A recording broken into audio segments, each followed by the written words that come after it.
Hello दोस्तों, मैं दीपक मोहबिया। मेरे YouTube चैनल में आपका स्वागत है। यह वीडियो इम्पोर्टेंट वीडियो होने वाला है और सही बेनिफिट के लिए आपको मेरे पिछले कुछ वीडियोस को और आने वाले कुछ वीडियोस को देखना पड़ेगा।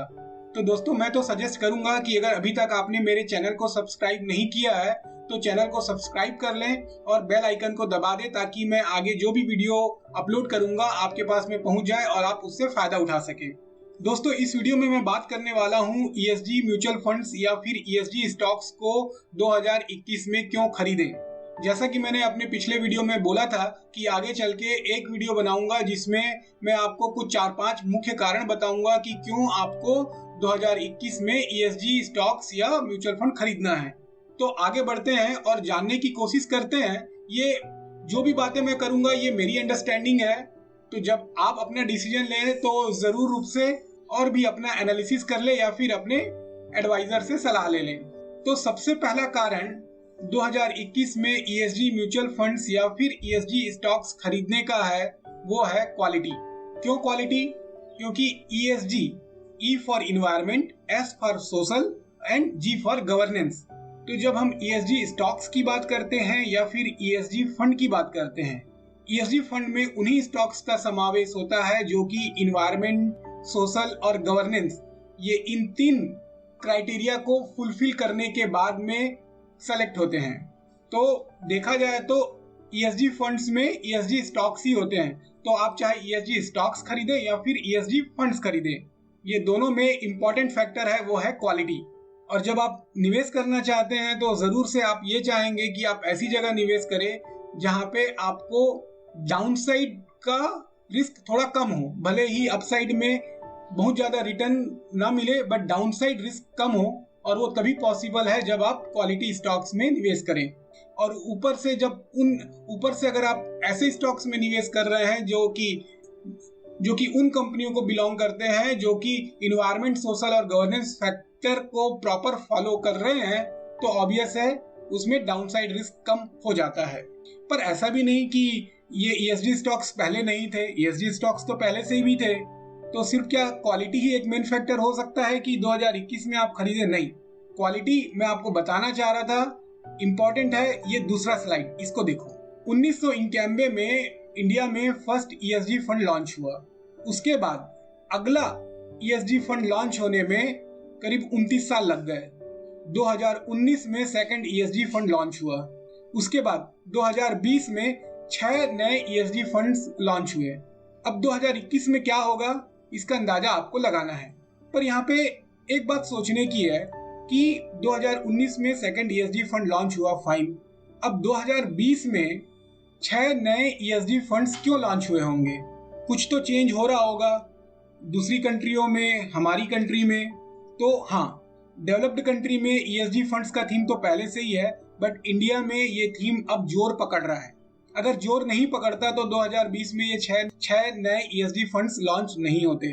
अब आप ये देख सकते हो कि इंडिया में कितने AMCs हैं। क्या हर AMC ये नहीं चाहेगा कि वो भी इस ESG थीम को इनकैश करे? बिल्कुल चाहेगा। अगर 2020 में 6 लॉन्च हुआ है तो 2021 में मुझे लगता है कम से कम 15-20 नए ESG फंड्स जरूर लॉन्च होंगे। पर उसका फायदा आपको कैसे हो सकता है वो 5वें नंबर की स्लाइड में देखेंगे। तो ये तो क्लियर हो गया कि 2021 में ESG फंड एक नए थीम के रूप में आने वाला है। तीसरा इंपॉर्टेंट जो मुझे लगता है वो है फॉरेन इन्वेस्टर्स अप्रोच। अब ये जो कोविड का जो सिचुएशन चल रहा है 2020 में, ये जैसे ही खत्म होगा तो मेन थीम क्या होगा कि फॉरेन इन्वेस्टर्स चाहेंगे कि वो अपना पैसा उस जगह पे लगाए जो कंपनी सस्टेनेबल हो। आपको ये भी समझना है कि जो इंडिया का स्टॉक मार्केट है वो सिर्फ डोमेस्टिक इन्वेस्टर से नहीं चलता है, फॉरेन इन्वेस्टर्स का बहुत बड़ा रोल है। अब जब वो पैसा लगाएंगे या लगा रहे हैं तो वो ऐसी जगह ही पैसा लगाएंगे जो कि क्वालिटी कंपनी हो, सस्टेनेबल कंपनीज हो। और आप इसको एक दूसरे वे में भी आप एक सोचो, क्योंकि फॉरेन इन्वेस्टर्स जो भी उनके एनालिस्ट होंगे वो तो प्रॉपर स्टडी करेंगे। इवन अब हर कंट्री का भी आप सोच के देखो कि अब हमें तो मालूम चल गया कि 2020 में कोविड के कारण जो कई समय तक जो प्लांट बंद थे, इन्वायरमेंट का क्या हाल हुआ? इन्वायरमेंट साफ हो गया, दूर दूर तक की चीजें दिखने लग गई। तो अब होगा क्या?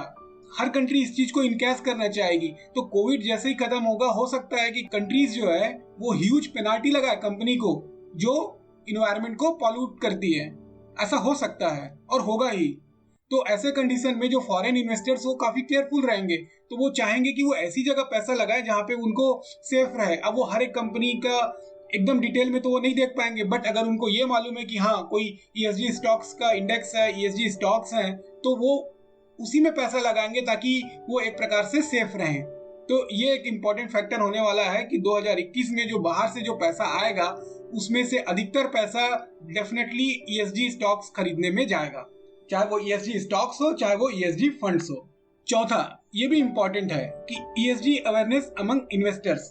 अभी है क्या कि इन्वेस्टर्स को स्टॉक मार्केट के बारे में जानकारी है, इन्वेस्टर्स को म्यूचुअल फंड के बारे में जानकारी है कि कई सारे स्कीम्स होते हैं, कैसे अलग अलग तरीके से खरीद सकते हैं। वैसे स्टॉक्स में भी लार्ज कैप स्टॉक्स होता है, मिड कैप स्टॉक्स है, स्मॉल कैप स्टॉक्स है। पर ये जो थीम है ईएसजी, ये अभी नया है इंडिया में। तो कई सारे इन्वेस्टर्स हैं, इनको अभी उतनी जानकारी नहीं है कि ईएसजी क्या होता है, ईएसजी में सिलेक्शन का क्राइटेरिया क्या है, ईएसजी स्टॉक्स कौन कौन से स्टॉक्स होते हैं, ईएसजी स्टॉक्स आप कैसे फाइंड आउट कर सकते हैं, क्या ईएसजी स्टॉक्स का कोई इंडेक्स अवेलेबल है, ईएसजी स्टॉक्स में जो ईएसजी म्यूचुअल फंड है वो कहाँ पे निवेश करती है, ईएसजी म्यूचुअल फंड के पोर्टफोलियो में कौन कौन से स्टॉक्स अवेलेबल है। तो ये सब चीज की अभी जानकारी नहीं है। तो जैसे ही इन सब के बारे में जानकारी होगी तो हर कोई सोचेगा कि हाँ उनको भी इस ईएसजी थीम का फायदा उठाना है। तो वो भी चाहेंगे कि वो अपना पैसा उस जगह पे लगाए जहाँ पे उनको लगे कि हाँ उनका पैसा एक प्रकार से सेफ है।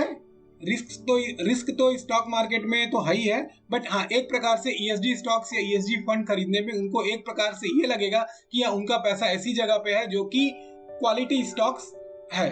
और दूसरा एक चीज और भी आने वाला है, आगे चल के ये स्टडी होने वाली होगी कि ये जो ईएसजी कंपनीज है उनका प्रॉफिटेबिलिटी कैसा होता है।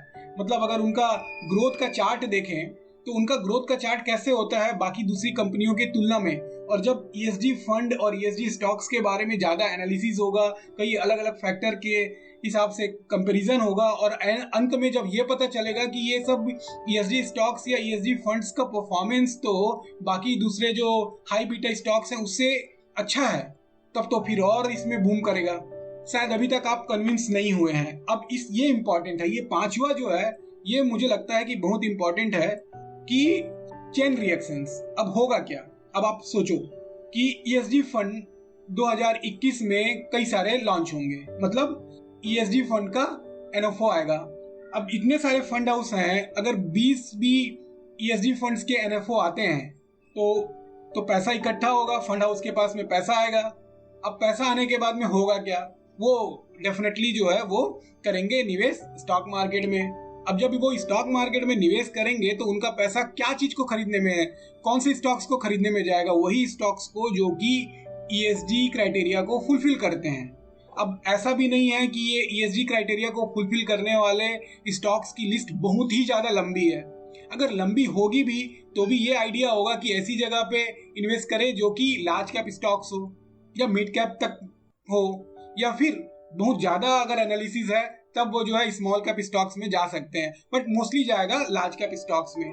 तो सिंपल सा कैलकुलेशन है कि नए एनएफओ का पैसा ईएसजी स्टॉक्स खरीदने में जाएगा, तो ऑब्वियस है कि ईएसजी स्टॉक्स के प्राइस तो बढ़ेंगे। दूसरा, अब जैसे मैंने बताया कि इंडियन स्टॉक मार्केट में फॉरेन इन्वेस्टर्स का बहुत बड़ा रोल होता है, चाहे वो म्यूचुअल फंड को खरीदने में हो चाहे वो स्टॉक्स को खरीदने में हो। और जो हिसाब से अभी जो थीम चलने वाला है 2021 में, और जो हर कंट्री का और लोगों में जो इन्वायरमेंट के प्रति अवेयरनेस बढ़ रहा है, तो फॉरेन इन्वेस्टर्स भी वही चाहेंगे कि वो अपना पैसा ऐसी जगह पे डाले जो कंपनियां इन्वायरमेंट फ्रेंडली हो पहला, और जिनका गवर्नेंस प्रॉपर हो। और उसके लिए उनको बेस्ट है कि उनको ईएसजी स्टॉक्स में पैसा डालें। तो अगेन ईएसजी स्टॉक्स का प्राइस बढ़ेगा। फिर तीसरा इंपॉर्टेंट फैक्टर है, अब अगर हम मार्केट की बात करें तो मार्केट में हो गए फॉरेन इंस्टीट्यूशनल इन्वेस्टर हो गए, दूसरा हो गया डोमेस्टिक इंस्टीट्यूशनल इन्वेस्टर, और तीसरा रिटेल इन्वेस्टर्स। अब जब रिटेल इन्वेस्टर्स में ईएसजी के बारे में अवेयरनेस बढ़ेगी तो होगा क्या, वो भी चाहेंगे कि वो इनकैश करें। अब वो इनको इनकैश करना है तो उनके पास में दो ऑप्शन है, या तो डायरेक्टली ESG स्टॉक्स खरीदेंगे या फिर जो है वो अपना पैसा ESG फंड्स में लगाएंगे। अब जो फंड्स में लगाएंगे तो वो ESG फंड्स NFO हो गया, या फिर जो ऑलरेडी ऑन गोइंग फंड्स हैं उसमें पैसा लग जाएगा। लेकिन जब वो खुद से चाहेंगे कि वो स्टॉक्स खरीदना है तो ऑब्वियस है कि ESG स्टॉक्स में ही उनका पैसा लगेगा और फिर ESG स्टॉक्स में रैली आने वाली है। तो दोस्तों, अगर 2021 में मार्केट नॉर्मल रहा तो उसके बाद अगर आप ग्रोथ की बात करोगे तो डेफिनेटली आपको ESG स्टॉक्स में अच्छा ग्रोथ मिलेगा, ESG फंड्स में अच्छा ग्रोथ मिलेगा। और अगर आप चाहते हैं कि ESG स्टॉक्स कौन कौन से हैं वो पता चले आपको, तो आप ESG इंडेक्स को देख सकते हैं। और जैसा कि मैंने सबसे पहले कहा था कि यह वीडियो इंटरेस्टिंग होने वाला है और आपको इस वीडियो के साथ साथ मेरे पिछले कुछ वीडियो को और आगे के वीडियो को देखना पड़ेगा, और उसके लिए आपको मेरे चैनल को सब्सक्राइब करके बेल आइकन ऑन करना है, ताकि जब भी मैं ऐसा वीडियो अपलोड करूं आपको आसानी से उपलब्ध हो जाए और आप वीडियो से फायदा उठा सकें। ये 5 तो मैंने टॉप कारण बताएं जो कि मुझे लगता है कि सही है।